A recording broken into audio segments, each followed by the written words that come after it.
refuting the age-old adage of the diamond industry, the CrashJonesBand and our theme song, "Diamonds ain't forever." Ain't.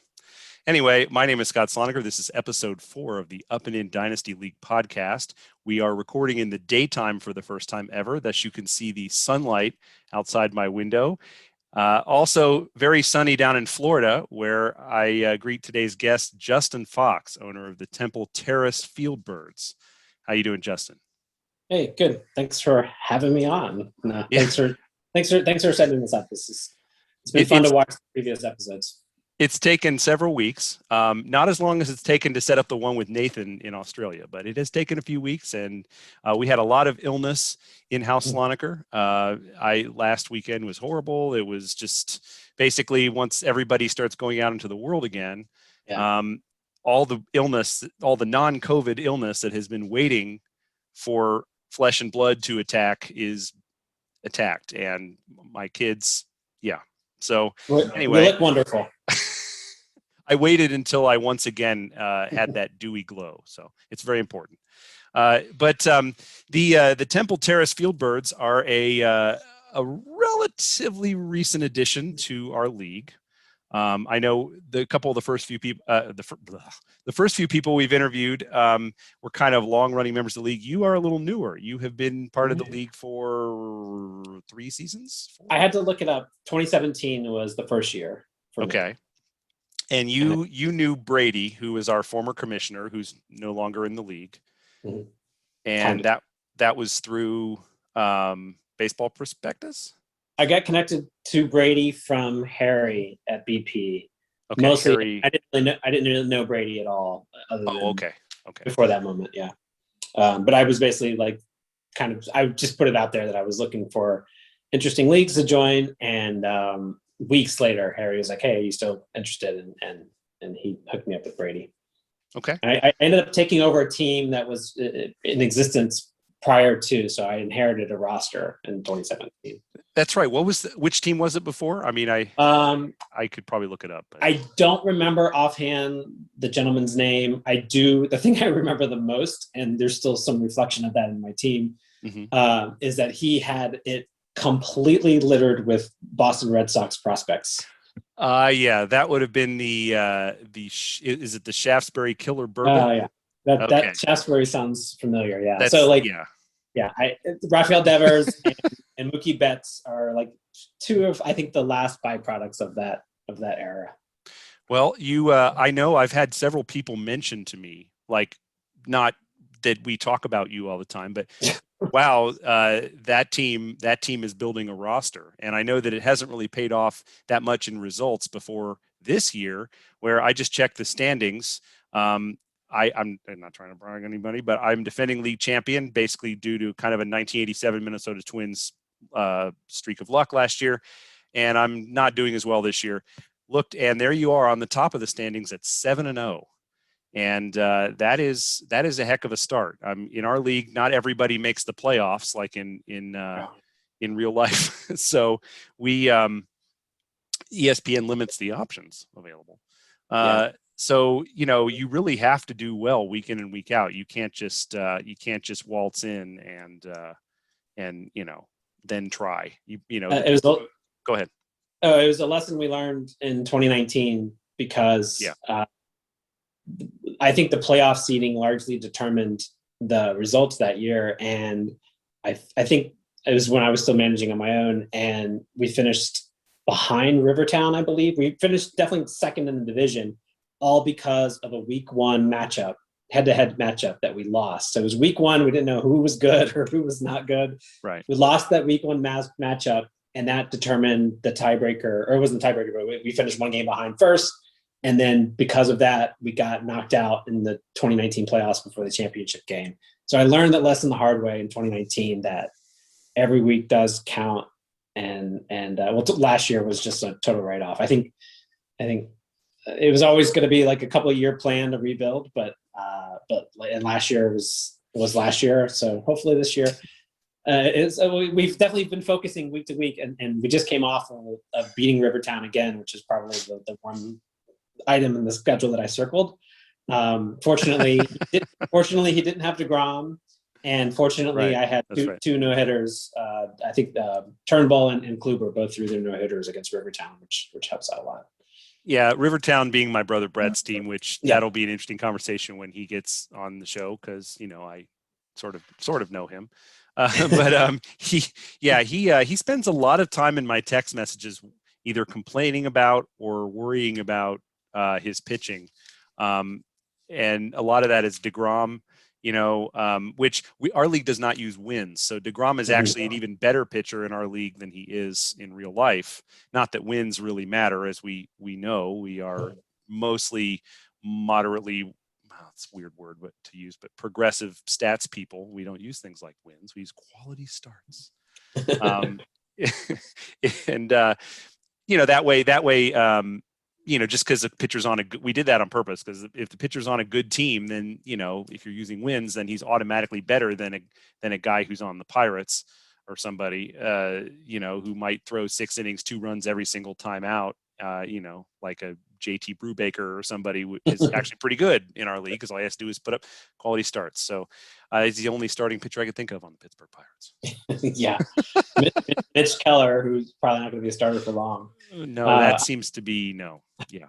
So I should also mention, because I don't want to jinx things, that we're currently losing this week to the last place team in the other division. So it's the perfect letdown spot, coming off of a big division win, and now we're definitely going to lose the undefeated streak now. So right. It's cursed.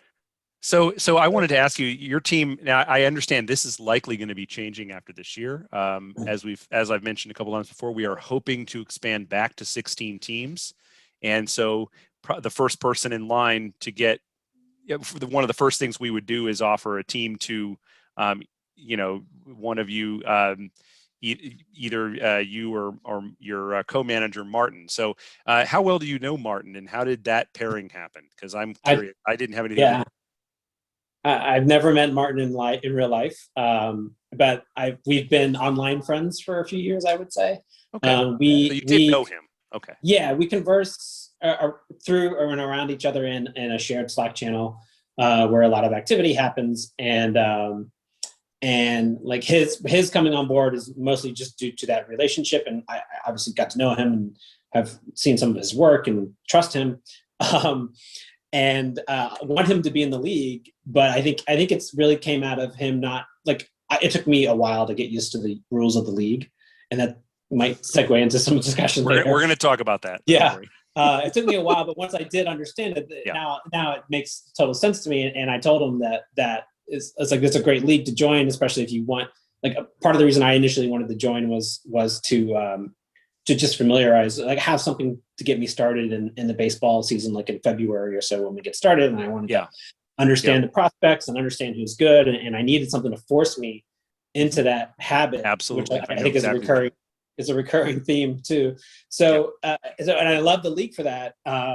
But at the same time, it's a lot to jump into. So I proposed to Martin that he was welcome in true Tampa Bay Rays style, which is, I grew up in Tampa. That's where I'm from. Mm-hmm. So we agreed to have him come on board and just to see how he liked it and learn a little bit of the rules, systems, and some of the ways that you run your matchups and stuff like that. And so I think we might end up fighting over who gets the expansion team. I would love to flip for it, or the challenge of it, but yeah, we'll see what happens this year. Whether or not, he's welcome to stick around too. But if he gets the itch that he wants to start making a lot more of his own decisions, then one of us will probably break off. But that's basically how it started, and it's really more of just an introduction to the league, and it's probably a good onboarding process for folks to. Yeah, actually, we're thinking of using that. We sort of are using that going forward, where we're going to try to have co-managers and such. The other issue is we might possibly have an open team at the end of the year in addition to the expansion team. So, we want to you bring people on and then kind of let them see how it works. And it's not that complicated, but there are a few things you got to watch and pay attention to. Honestly, I would say it's more complicated during the off season. The decision making is more complicated in the off season because you're making kind of like general manager decisions. During the season, you just have to set your lineup, which is just like most ESPN fantasy baseball, and then watch watch the wire and stuff to see who to nominate. Yerman Mercedes is eligible to be nominated now. I can't believe our league has dropped the ball and not nominated him already. He's got enough at bats now. Yeah. So I actually almost nominated him the other day. I did nominate what's his name, guy on the Rangers, Garcia. Yeah. Adolis Garcia. I think it's Adolis. Yeah. Yeah. And everybody apparently knew about him because there was a flood of bids. Yeah. So I'm not going to win. I don't have the cash for Adolis Garcia. Yeah. So if, let's say you and Martin seems to have a really interesting background. I'm not going to talk about Martin a whole lot because we're going to hopefully talk to Martin. But he was living in Peru at the time. And now he lives in Minneapolis. Yeah. I'm gonna cover this with Martin, and this is an interesting topic. How do you live in both of those places, but not simultaneously? But so he seems like a really interesting guy. So if you were deciding, like, I realize one of you might want the expansion team, but would you say that and I don't mean to start a fight between you guys, but would you say that you deserve more credit for building the current roster of the team, or does he? Or would you be diplomatic and say that it's 50-50? I'm just curious because I got to know. I would say I've had it longer. Okay. He came on board when, I think, last season, or maybe I can't remember, the last few years. It was before I became commissioner, so okay, 2019. Yeah, so I think 2019 was the year he came on. I think when you look at the draft, the rookie draft, he definitely deserves at least a 50-50 credit for that for the last couple of years. Okay. Free agency has been a shared effort as well. But frankly, you look at the best players, the best player on the team probably still Mookie Betts, who I didn't even draft. You had him already, and all you had to do was say, yes, I accept his 13 year. I had to sweat though, because that last year in Boston, it didn't look like he was going to resign, and I thought I was going to lose him, and I almost traded him. And thankfully, we held on to him, and he got traded to LA, and I got to accept the extension, which now runs through the end of the actual universe. So, happy about that. So Betts I inherited, and the next best player came out of the first rookie draft, which is Acuna. And if you look at my rookie draft in my first season, I didn't know what I was doing until the very end.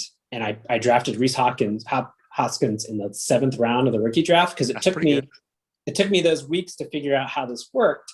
But every other round of that draft was complete trash. My first round pick. I've had a couple that were complete trash. A couple whole drafts, I mean. My first round pick was Nick Senzel in the league. And the only reason I picked him is because I had worked out, this goes back to rules. I worked out what ended up being an illegal trade, where I was trading the owner of Cincinnati, Sean, thank you. Yeah.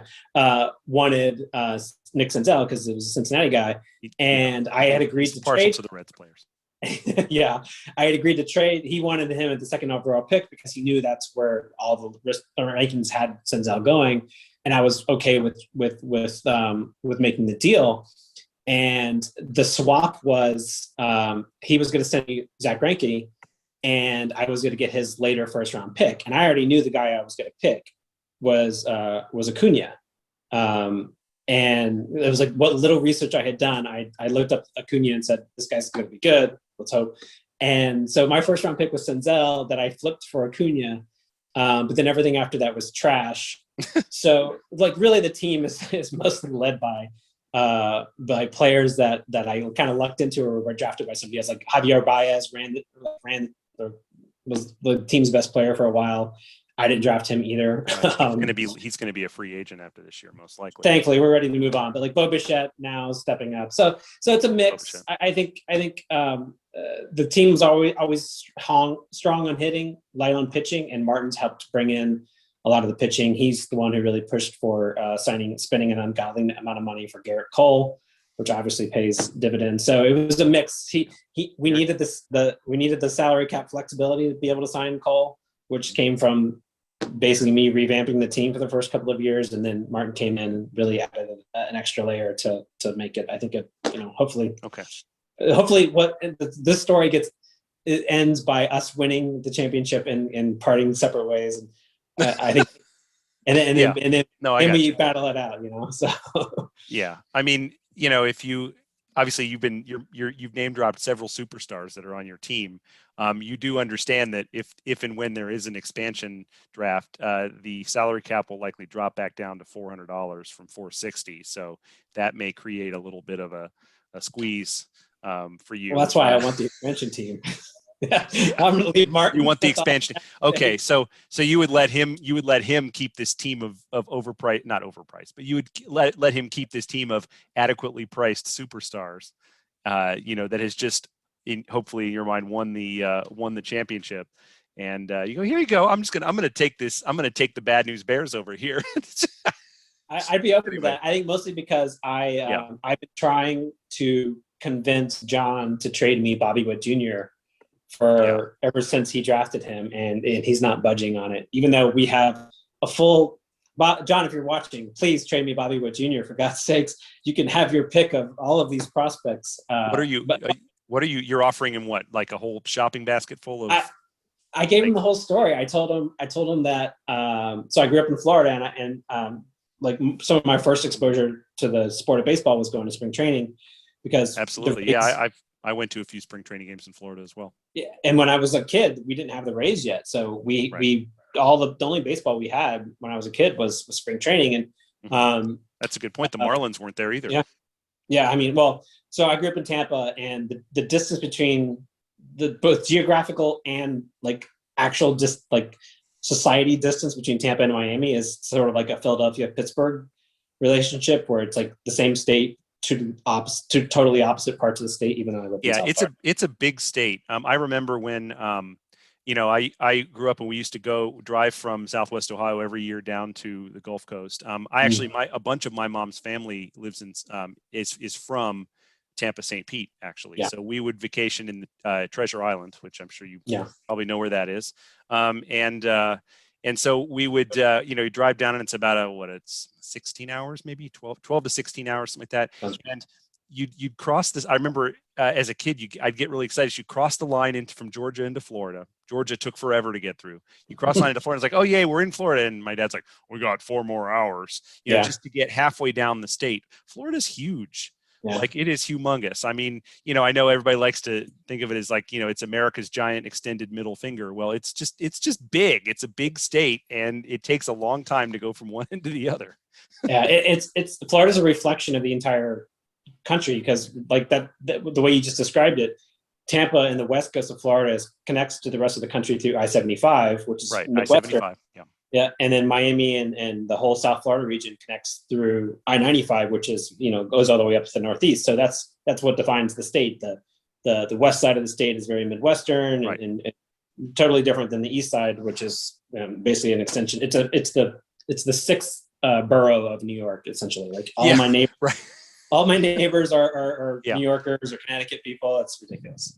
Right. And then I've noticed and I've done this trip. I've actually crossed the state. I've driven a couple times from the Tampa St. Peter area up to the like Daytona Beach and New Smyrna Beach. And that trip takes forever, because going through Orlando using the road as the go between, you think, oh, this state is long and narrow, and it would take 5 hours to do that. Yeah. Because it is just I-4 is awful. Yeah. You can't just I-4. That's it. You can't just cross anywhere. I mean, there's a swamp taking up a large portion of the state. You don't really want to go that way. And then I live in a smaller town called Jupiter, and when I go visit my family still lives in Temple Terrace, which is a suburb of Tampa. Okay. So the easiest route to get from Jupiter to Temple Terrace is basically a 2-lane highway. Not even a highway. It's a 2-lane road. It's a state road, so State Road 60, and it just is. You're like, I can't believe I'm driving this road for 3 hours, because it's through farms and swamps and everything else. But we could have a whole podcast about Florida. Anyway, how do we? Oh, because I was talking about spring training. Anyway, Right. The story is my Yeah. earliest memory is basically like going down there and I met excuse me I met Bobby Witt Sr. as a kid. Okay. Yeah. And he Famed was Texas Rangers yeah and other teams pitcher who never he quite was put it together because he walked people. Right. he had severe control issues, but he was the nicest guy. Yeah. Took tons of time with what was probably like a 9-year-old me. Signed a baseball for me, chatted with me, and just this is just like probably before or after a game, spring training game, and it like had a huge impact on my life, and so I followed his career the rest of the way, and he threw what should have been a perfect game, not even a no hitter, but an actual perfect game, and I believe that he's the kind of pitcher where if he was on, I mean, if he was on, he had crazy stuff that he just kind of could never harness. So it was if he was he on, had he was on. Yeah. He had a ninth inning blown call, which replay today would have overturned, but there wasn't a replay. Okay, but it was wow. There was a bang play at first that he was on the wrong side of, and I think it was in the ninth inning, and it ruined his perfect game. But he still finished it out with a no hitter, or maybe that counted as a hit. Kind of like the situation that happened with the Tigers pitcher Galarraga, where the umpire publicly said later, "Yes, I'm sorry, I missed that one." I remember which in that, some ways kind of made it worse, didn't it? Yeah, umpires and that got aren't really a lot of supposed media. to do that. Yeah, that got a lot of press, and I'm like, hey, what about Bobby Witt's almost perfect game? He also was famous for he was one of the first few to I don't know if it's first, but he struck out 4 people in an inning. I can totally believe he would do that, which is like totally a Bobby. Yeah. And because he played in the American League, but he was actually a really good hitter, so it was no surprise to learn that he had a son who could hit the lights out of a baseball and played shortstop. Yeah. And so I've been trying. If I had been able to draft higher in that year's draft, I would have certainly selected Bobby Witt. Anyway, so I want the expansion team, and I'm going to throw everything I have to rebuild around Bobby Witt Jr. And it's not going to turn out well. Okay, so you're going to have he'll be your Kelly Leak, and you'll have the Bad News Bears, and then you'll see what'll happen. Right? Okay. Basically. So yeah, well, so as far as Florida goes, you told me before this that you have tried to leave Florida a couple of times, and you just end up back in Florida. Yeah. Now, as you say, Florida is kind of interesting as a baseball place because they have 2 teams that don't, frankly, from the outside at least, don't seem ridiculously well supported, that have ownership that gets criticized and whatever. Yet there's so much baseball there.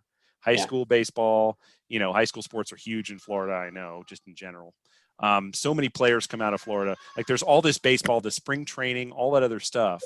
And yet we there's yelling in the background. Just ignore it's that. It's not too loud, don't worry. When you get it in the middle of the day. So you've tried to leave and go to New York City, and you keep coming back. Yeah. And so how did that happen?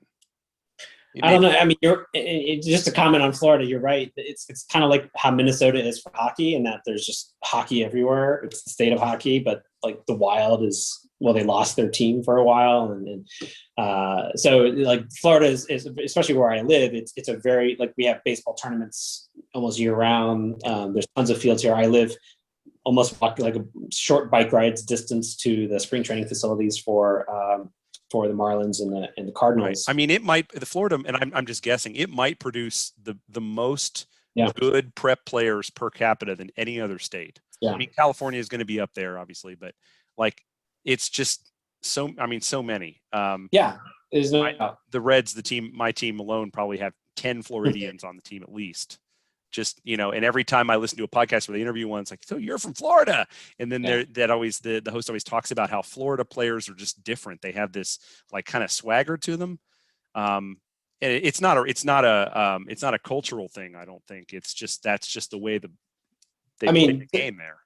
To be able to play competitively in Florida, you have to be excellent. Like really, really, truly. I have a cousin who played high school baseball, and he hit 400 in high school and didn't do anything in college because of the talent. Like I think he was friends with Lance McCullers Jr. In high school, but like the talent level that you need, like he could have been a star in another state, but because he's here, he's a dentist. Like literally, he's a dentist. That's not such a bad career. I'm the son of a dentist. So, but it just speaks to like I didn't play high school sports growing up because of the talent required. It's just, and that's I think how you walk away with that level of confidence is that it's the type of skill that's down here. And it comes back to coaching too, because I also play. I play ice hockey and I still play softball as well. And the comparisons between the level of coaching for both sports is night and day. There's a baseball coach on every corner around here, and to find somebody who's actually knowledgeable about the sport of hockey and knows some of like the actual like coaching side of things, it's very, very thin. So it's funny to see the difference. Anyway, so I to answer your actual question. Yeah, sorry, that was a very roundabout question. Yeah, no, I mean, I like talking about Florida. I feel like you have to be from Florida to be able to talk about it because it's like, sure. It's like your brother. You can't make fun of my brother unless. Right, and I know a lot of people want to talk. I know a lot of people have a lot of opinions about Florida. Yeah. And like I said, I visited for 1 week a year as a kid, and I had some, cousins and family and stuff here. My uncle lives there now, lives in Fort Myers. Everyone has a connection to Florida, which is why I laugh when people make fun of it. It's like your family all lives there. Like, there's memes, there's, the Florida man, there's all that stuff. And it's very entertaining. Florida is never boring. I like Florida. I like Florida. I had a couple opportunities to live back where I grew up in Tampa, and I'm happy to not live in Tampa anymore. I feel like I have a lot of opinions about it. I really feel like my personality is very well suited to New York City. But I left. So when I first moved to New York City, it was right before 9/11. First of all, so it had like this real majesty to it, because it's like I would describe it as the New York City of Law and Order. It was viewed as a giant and dangerous place. Well, it was really emerging from a lot of those trends. It was like, because like it was coming out of the Giuliani era. Exactly. Giuliani, say whatever you want about him, he went after crime really hard, right?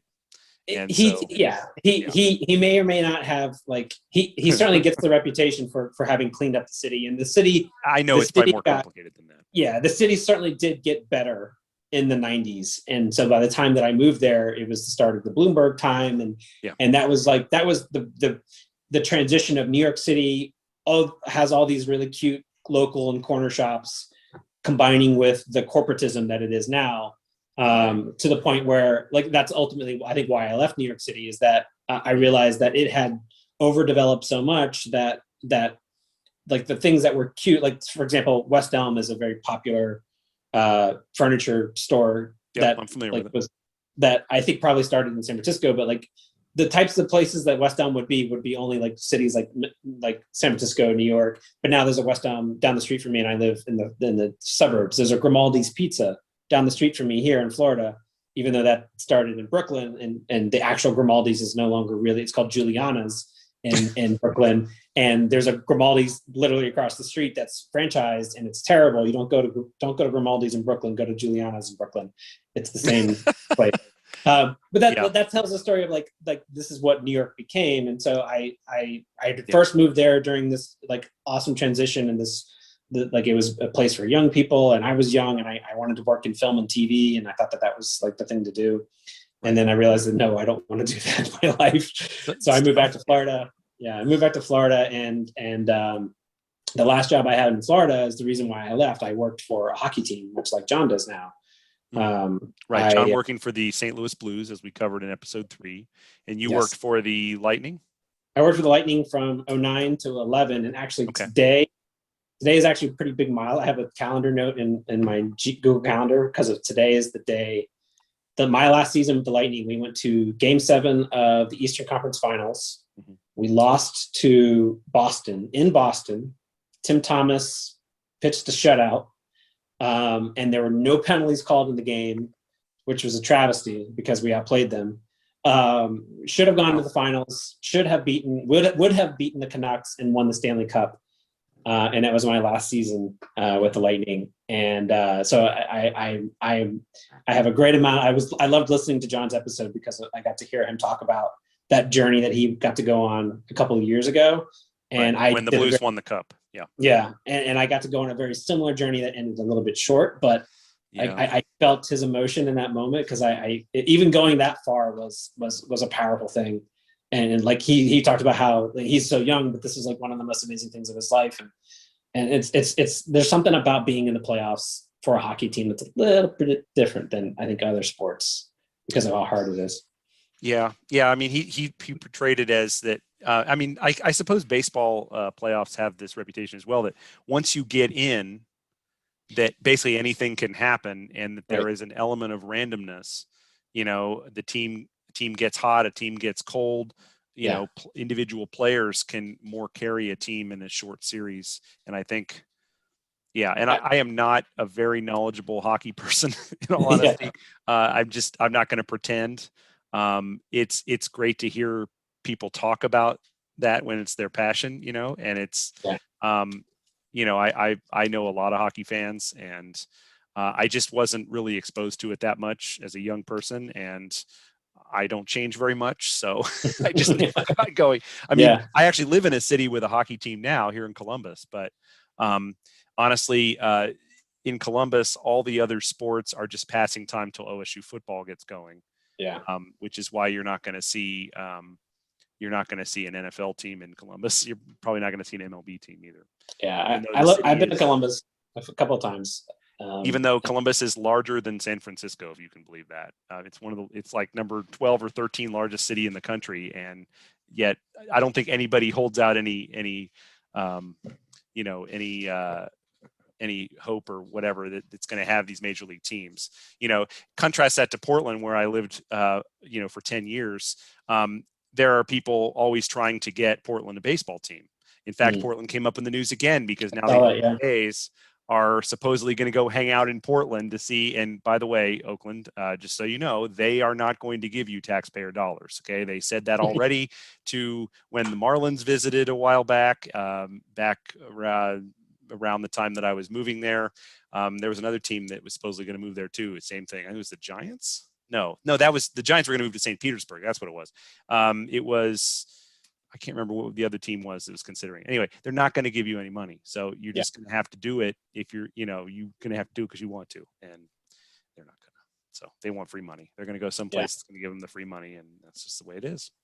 Yeah. So, but they're always trying is the point. In Columbus, they're not trying because they have stuff, and they're you walk around like, what is it, High Street? Yeah. Is it and you realize the main drag, basically about 75% of everything that's cool in Columbus. I'm not trying to be mean to Columbus. I'm just making a general observation. 75% of everything that's cool in Columbus is fairly close to High Street. And High Street goes all the way up the entire, it's a large city in terms of space. It's not compact. It's very spread out. And it goes most of the way up. It goes all the way up into Worthington, which is the suburb where I live.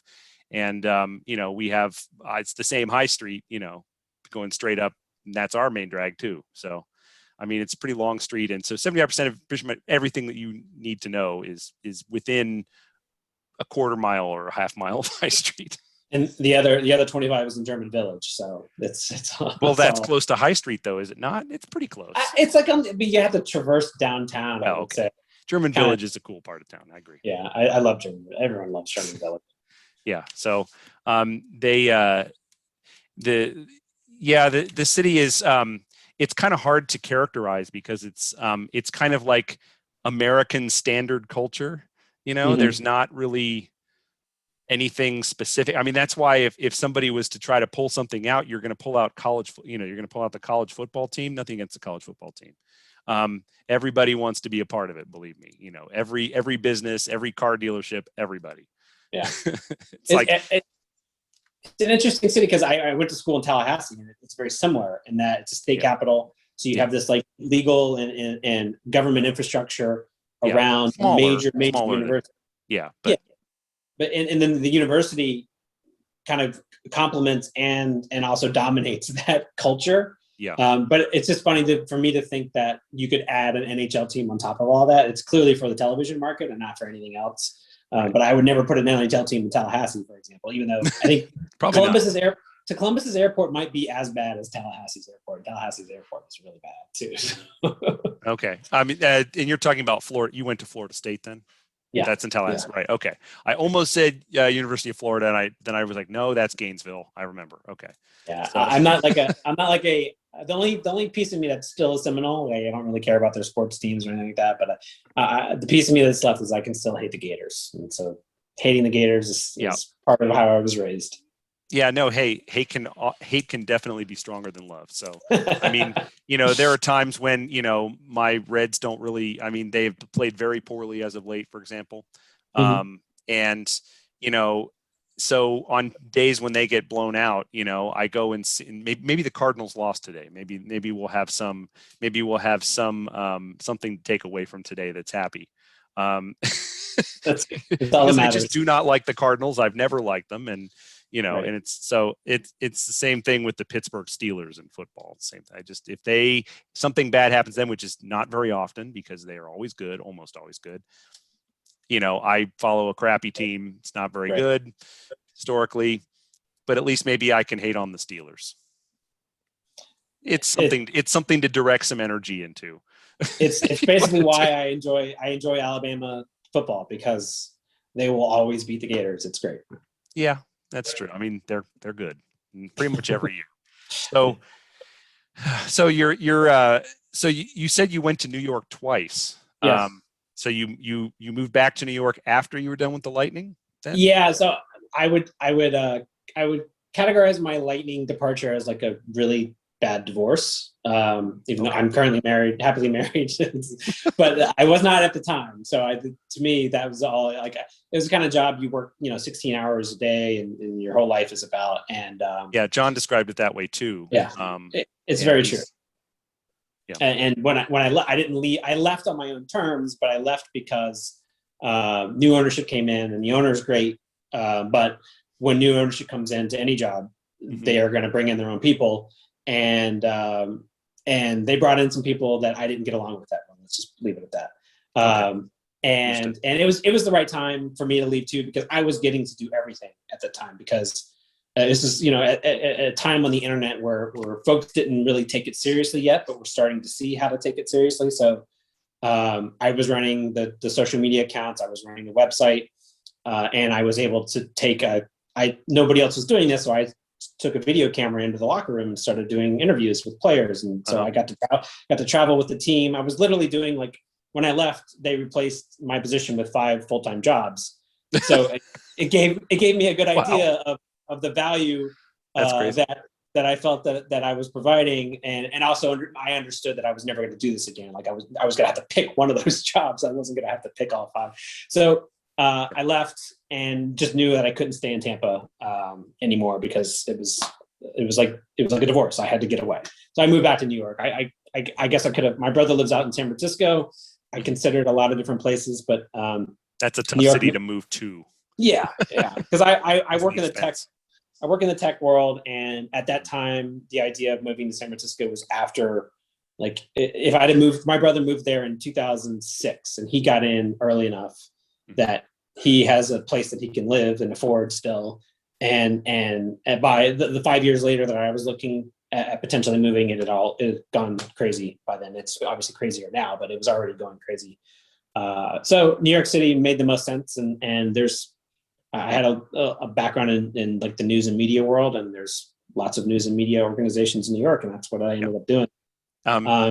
Yeah. Which stay in New York did you work for MLB.com then? That was the first job that I had after leaving the Lightning, basically, was. Okay. So that was that. Okay. I wasn't sure if what you gave me was in order. So yeah. I because, like, it made sense. Like I would have loved to stay in sports in some capacity. Sure. And so I applied for a job at MLB, and they went for the first interview, and then they said, we want you to do this other job other than the one that you applied for. And they ended up basically shoving me into a position that I was happy to accept any job at that point, but because I wanted to move to New York, and they put me in a position that absolutely sucked. So I think they probably still have this role, but if you're ever going to be a marketing producer at MLB, don't do it. It's a terrible job. You're the grunt. You work the hardest, and you're the grunt of their .com world. Go for something else. But it was a really cool place, really cool people, but very, very corporate. I didn't realize This is MLB.com, the website. That's separate from MLB Advanced Media, right? I actually No, it basically was this is 10 years ago now, so I know. Well, I know there's been some changes. I'm just trying to establish if it was the same thing or not. Yeah, Advanced Media, like there were two offices. There was the Park Avenue office, which ran the league, and Advanced Media had their Chelsea office, which was very techy and open floor plan, and that's where Advanced Media was running their whole video streaming business. Yeah, MLB TV, right. Right. That was really starting to just completely blow up and turn into the centerpiece of the business when I was there. And I worked on the far opposite side of the building, which was just running their website properties. And they had a very top-down philosophy when it came to managing. You'd be surprised to hear that MLB has a top-down philosophy, but shocker. Yeah, but they basically controlled the team sites as much as they possibly could, and the team sites absolutely hated that model because they wanted to be able to run their own marketing and push what they wanted to push. Right.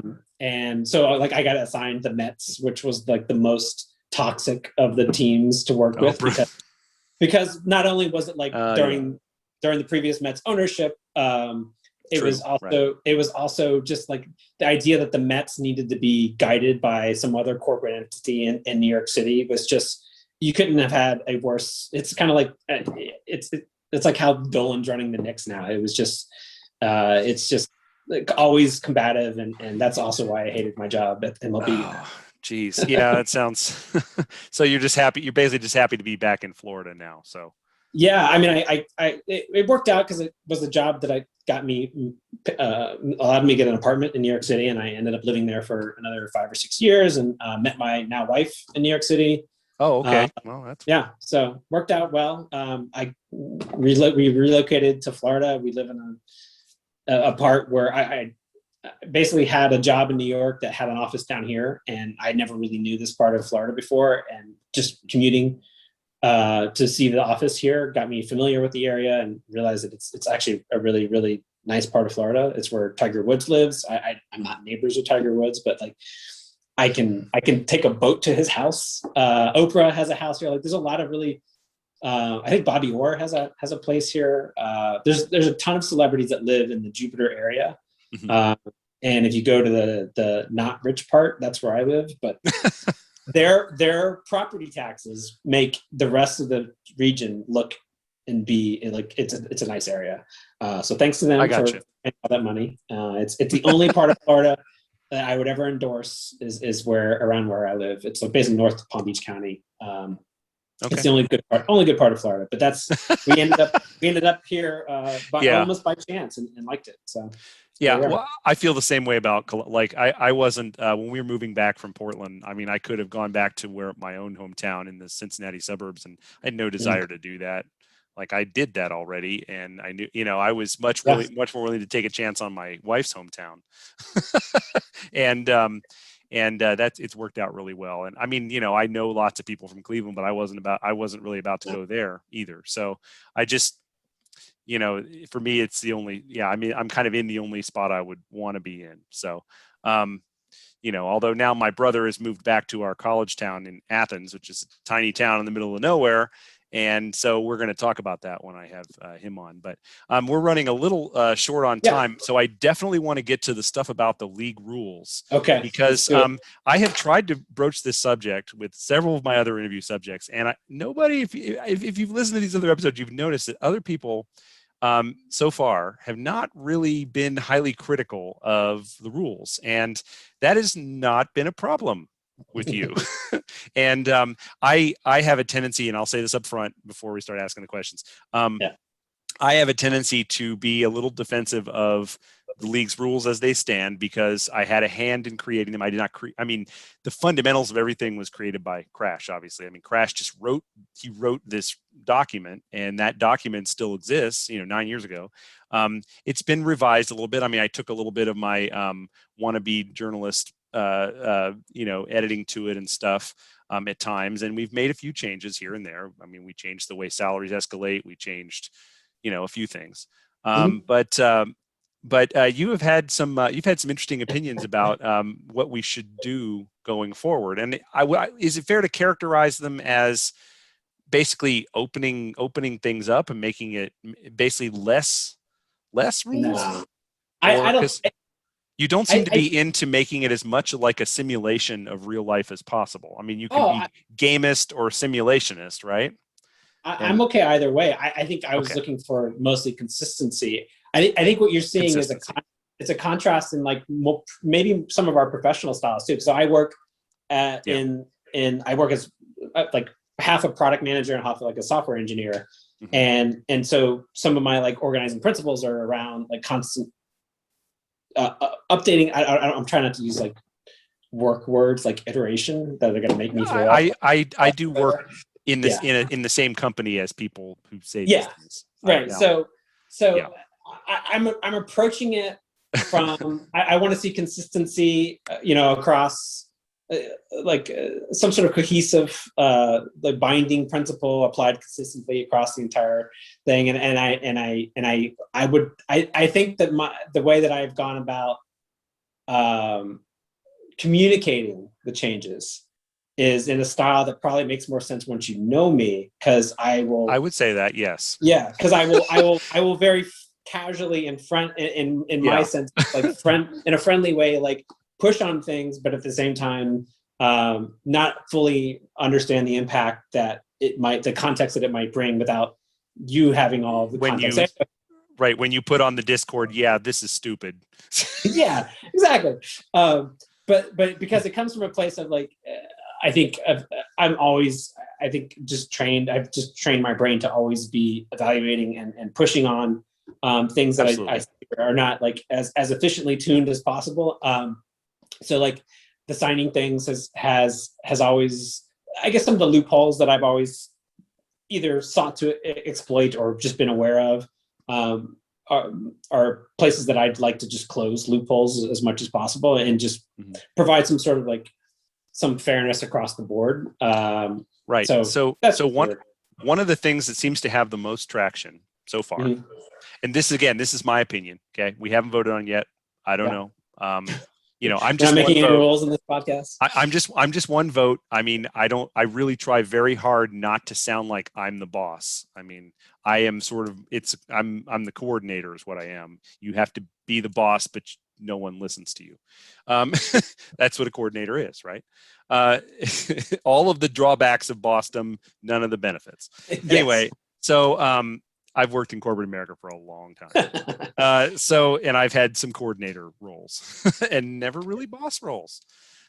So one of the things that we have in our league as a rule is that if a player is considered a rookie, if he's a hitter that has less than 130 at bats in his career, or a pitcher less than 50 innings in his career in the major leagues, the only way to acquire him until he crosses those lines is in the rookie draft, which is only once a year. We talked about it earlier. It's in February. It's 8 rounds. It's the time when it's actually the most enthusiastic time in the league. It's more enthusiastic than the playoffs, frankly, because the playoffs only involve part of the league. And everybody's into the rookie drafts. And a lot of the people in our league got into the league because they loved prospects and wanted to follow them. And I think that's pretty clear from listening to some of these interviews. So during the year, then, as you nominate new players, you're not allowed to nominate rookies. You're only allowed to nominate players that have crossed those lines. So when I talk about Yerman Mercedes, who I think he's up to like 150 at bats now.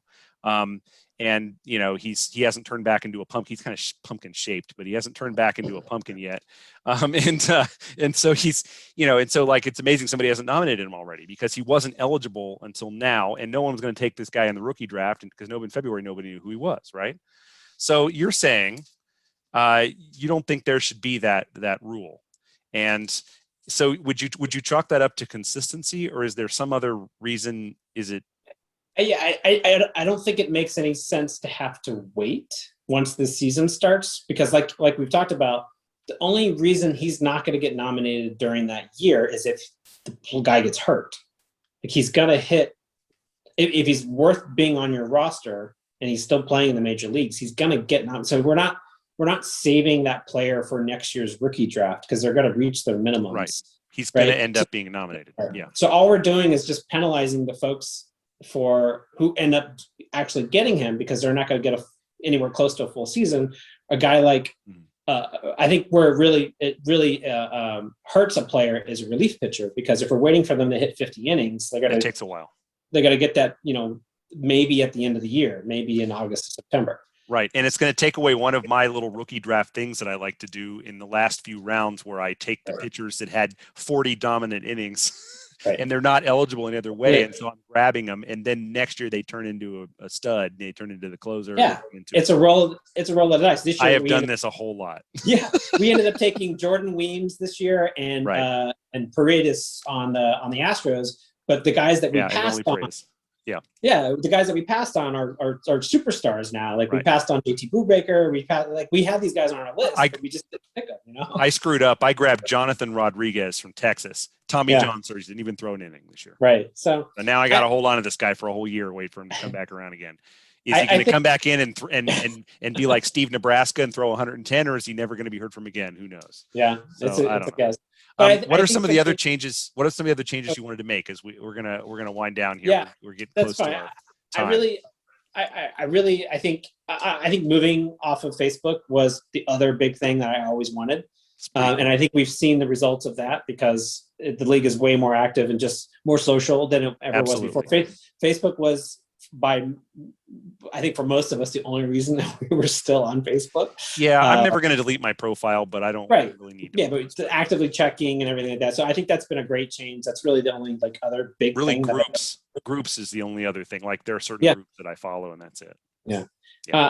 I think it would be great, I think, for us to look at, provide at the end of the year that vision of, this is very work related for me, but provide that vision that says, we want a full sim style league, and just basically kind of going through and saying, does this lead to more of a full sim reality, or is this some sort of not full sim? Like the whole idea of not being able to pick a guy up until he reaches his minimums is not full sim to me. You can, if we were talking about service time, sure, let's write in the service time rule, although that's probably going to go away. Right, but we also, the salary, once they pass that rookie line, the consistency was supposed to be, that's when their salary starts going up after that. Rookies, their salary doesn't go up.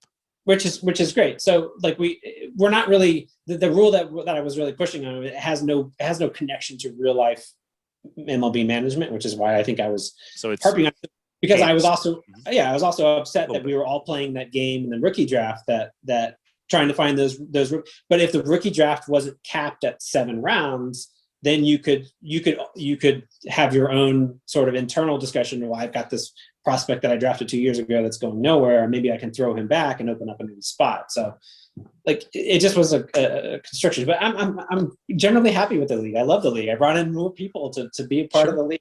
Well, that particular rule change sounds like it's definitely got a good chance of at least happening, at least for temporarily.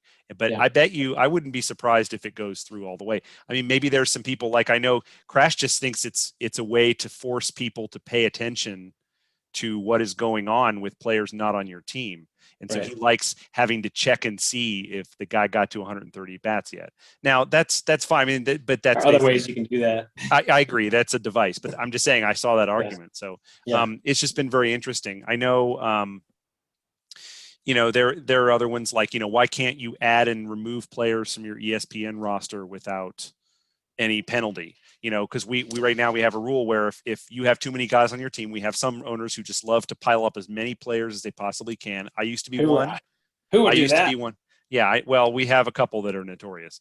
I used to be that guy, and I have actually gotten away from that because I got tired of having to make hard decisions every single day about my lineup, because I had 2 pretty good but not great players. What I wanted really was a star and a guy who's okay, who can fill in, right? And so I started trying to move in that direction and away from having to because my bench would just kick everybody's ass, and then the guy I played would go for 4. You might as well play fantasy football. Right, and I would do that in fantasy football too. Yeah, that's the worst feeling. I would try to find value picks, and I end up with a lot of B players and no A players. So, I wouldn't necessarily end up with C players, but I wouldn't have A players. And in fantasy sports, you win by having really good players have their best seasons while you have them. Right. And and however you have to get them within the rules of the league. So you have proposed that you should be allowed to shuttle those players back and forth instead of if you drop a player to add somebody else to your ESPN roster, which has a limit of 40, you have to that player has to be claimable on waivers if he is in the big leagues at the time in real life at the time that you demote him. If he's in the minor leagues, it's okay to send him down because if he's in the minor leagues in real life, he can be in the minor leagues in the sim life. But you're saying, why can't you just shuttle guys back and forth however you want? I don't have strong opinions about that. I think the main thing that I felt about that was the enforcement. The rule itself it's hard to enforce. Sense. Right. The rule itself makes perfect sense to me. I was more concerned around enforcement around the rule because honestly, I didn't know the rule for a few years and I was probably shuttling players without Brady realizing it. I'm sorry to Brady. I should honestly look at the league transactions more often because you are free to drop and add players and you are not actually supposed to I mean, you're allowed to. If you're cutting a guy and you're saying, I'm releasing this guy, I don't want, Yoshi to Tsutsugo anymore. He's gone, which I've almost released him twice this season already. It was amazing that he's still, I'm surprised he isn't back in Japan, but anyway, I kept him just because the Dodgers got him and he'll probably hit 500 now. But, if you're just cutting a guy and you're like, I don't want this guy anymore and I'm taking the penalty and, then you can drop him. But, if you sign a guy and it's final and you signed him, you're allowed to add him to your team yourself. You don't have to wait for me to do it for you. But, you're not supposed to be, otherwise you're not supposed to be grabbing guys, on your own because maybe this will help, communicate the rules as they're expected to be followed, and that's going to be and that's one thing I've learned since I became commissioner. Instead of just watching somebody else do it, was does this rule add value? Does the extra bookkeeping or the extra work that you have to do to enforce it, does it add value to the experience?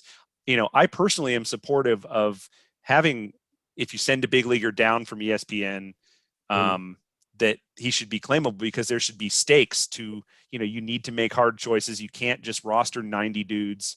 And so I'm personally in favor of that, at least on some level. And then maybe it could be tweaked so that it's less, so that it's easier to see. I mean, I know when I've actually cut 2 major league guys in the last couple of weeks and I always post, I'm careful, but I have a feeling some other people don't do that. And so, I got to round up this, but I'm in one other league that does something similar to what our league does. And when you call a guy up in that league, you can't send him down until the off season. And that's one way that they can get into interesting. It's simple. Enforcing that type of thing. I'm not proposing that. I'm just saying, I'd be okay with anything. The rule as it is now is fine with me too. I think it's just more about how are we going to actually enforce this? Because I certainly broke it without penalty for a few years. If you're quiet about it, you can get away with it sometimes. I don't know what's that.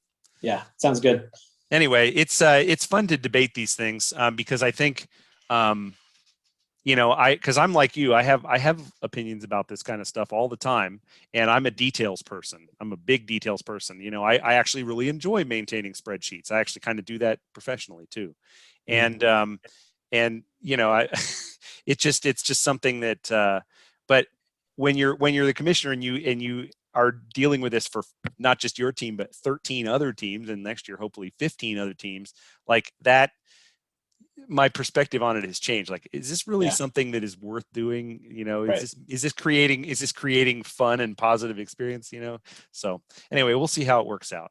Anyway, we're gonna wrap it up. Justin, I really appreciate your time. Again, this one's in the middle of a work day, so it's not gone 2 hours, and it's we're going to get around to everybody, and hopefully we're going to have that happy hour at the All-Star break and maybe also for the postseason as well. So sounds good. All John, right. If you made it this far, trade me Bobby Witt Jr. Bye, y'all. Have a good one. See you later. See ya. Bye.